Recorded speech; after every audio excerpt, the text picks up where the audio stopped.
One of the things that the COVID-19 pandemic has illustrated graphically is the effect of uncertainty on people over a prolonged period of time. We know that uncertainty causes stress and anxiety and fear, and it leads to a lack of focus for people. And I've seen during this period of uncertainty and previous periods of uncertainty in my life how leadership response makes a great deal of difference for people. When leaders respond with their own anxiety and fear, it contributes to the uncertainty and fear that everybody else is feeling.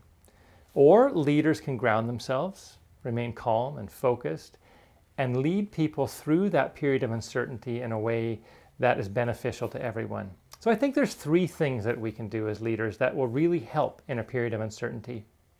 One, we need to remain focused on our mission and our vision and values, and ask ourselves and our staff how we can do our work given the uncertainty and keep it grounded in what's important and matters to our organization.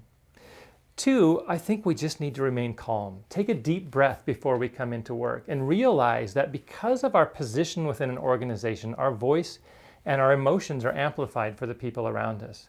If we remain calm, it will help others remain calm. And three, I think we need to take the long view and realize that uncertainty will pass. We need to plan for the now, but we also need to plan for that future, whatever that future looks like when we get back to a period of less uncertainty. Three things: ground yourself and your staff in your mission, vision, and values.